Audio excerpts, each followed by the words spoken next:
अस्सलाम वालेकुम फ्रेंड्स, आप सब मेरा चैनल आखिरत के लिए बेहतरी को ज़रूर सब्सक्राइब करें और साथ ही बेल आइकन को दबाएं ताकि लेटेस्ट वीडियो आप तक सबसे पहले पहुंच सके। शुक्रिया। कहते हैं आप अपने लफ्जों में एक मालदार वज़ादार ऐसा शख्स जिसके घर से लोगों को खाना मिलता। किसी मुसाफिर को रात गुजारनी होती तो उसे चारपाई और बिस्तर नसीब होता। जनाब इसहाक बिन नाजिया रदी अल्लाह तआला अन्हु दरवाजा रसूल पे आए कलमा पढ़ने। जब मुसलमान हुए तो नबी करीम अलैहिस्सलाम की बारगाह में अर्ज करने लगे, या रसूल अल्लाह सल्लल्लाहु अलैहि वसल्लम एक बात पूछनी है। हुजूर ने फरमाया पूछो।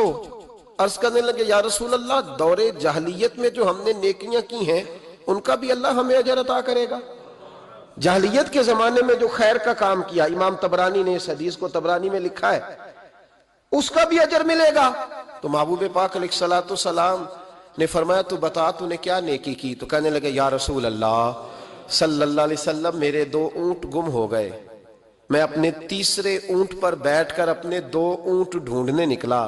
ऐ मेरे करीब महबूब, ऐ महबूब दो आलम सल्लल्लाहु अलैहि वसल्लम, मैं ऊंट ढूंढते ढूंढते जंगल के उस पार गया जहां पुरानी आबादी थी।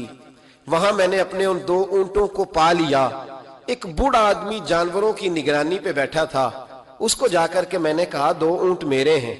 वो कहने लगा ये तो चरते चरते आ गए थे, तुम्हारे हैं तो ले जाओ। इन्हीं बातों में उसने पानी भी मंगवा लिया। चंद खजूरें भी आ गईं। मैं पानी पी रहा था, खजूर खा रहा था कि एक बच्चे की रोने की आवाज आई। तो बूढ़ा पूछने लगा, बताओ बेटी आई कि बेटा? मैंने फटाफट पूछा, फिर अगर बेटा हुआ तो क्या करोगे, बेटी हुई तो क्या करोगे? कहने लगा अगर बेटा हुआ तो कबीले की शान बढ़ाएगा, अगर बेटी हुई तो मैं अभी उसे जिंदा दफन करा दूंगा, इसलिए कि मैं अपनी गर्दन अपने दामाद के सामने झुका नहीं सकता। मैं बेटी की पैदाइश पर आने वाली मुसीबतें बर्दाश्त नहीं कर सकता, मैं अभी दफन करा दूंगा। हजरत सहसा बिन नाजिया रदी अल्लाह तआला अन्हु अर्ज करने लगे, या रसूल अल्लाह, पढ़िए दुरूद सल्लल्लाहु अलैहि।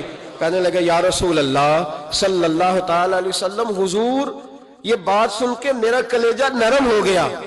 मैंने उसे कहा फिर पता करो बेटी है कि बेटा है। उसने मालूम किया तो पता चला बेटी आई है। मैंने कहा वाकई तो दफन करेगा? कहने लगा हाँ। मैंने कहा दफन न कर, मुझे दे दे, मैं ले जाता हूं। या रसूल अल्लाह सल्लल्लाहु अलैहि वसल्लम, वो मुझे कहने लगा अगर बच्ची तुम्हें दे देंगे तो तुम क्या करोगे? मैंने कहा तुम मेरे 2 ऊंट रख लो, बच्ची दे दो। कहने लगा नहीं 2 नहीं, ये जो जिस ऊंट पे तू बैठ के आया ये भी ले लेंगे। जनाब इसहाक बिन नाजिया अर्ज करने लगे, महबूबा मेरे करीम रसूल, मैंने ना उसको कहा एक आदमी मेरे साथ भेज, मुझे घर छोड़ आए और ऊंट में उसे वापस दे देता हूं। या रसूल अल्लाह सल्लल्लाहु अलैहि वसल्लम, मैंने 3 ऊंट दे के एक बच्ची ली।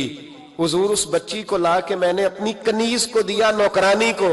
हुजूर मैं रोज जाता, उसे दूध पिला रही होती। हुजूर वो उसे खजूर नरम करके खिला रही होती। या रसूल अल्लाह वो बच्ची मेरी दाढ़ी के बालों से खेलती, वो मेरे सीने से लगती। हुजूर मुझे नेकी का चस्का लग गया। फिर मैं ढूंढने लगा कौन कौन सा कबीला बच्चियां दफन करता है। या रसूल अल्लाह मैं ढूंढने लगा। हुजूर मैं 3 ऊंट दे के एक बच्ची लाया करता। या रसूल अल्लाह मैंने 360 बच्चियों की जान बचाई है और हुजूर मेरी हवेली में 360 बच्चियां पलती है। ए आमिना के लाल, बता मेरा मालिक मुझे इसका अजर देगा? कहते हुजूर का तो रंग ही बदल गया, दाढ़ी पे आंसू गिरने लगे, उठ के मुझे सीने से लगाया, मेरा माथा चूम के फरमाने लगे ये तुझे अजर ही तो मिला है, रब ने तुझे दौलत ईमान अता कर दी है। ये अजर ही तो मिला है कि रब ने तुझे इस्लाम की दौलत दे दी, ये अजर ही तो मिला है, ये मिला है अजर।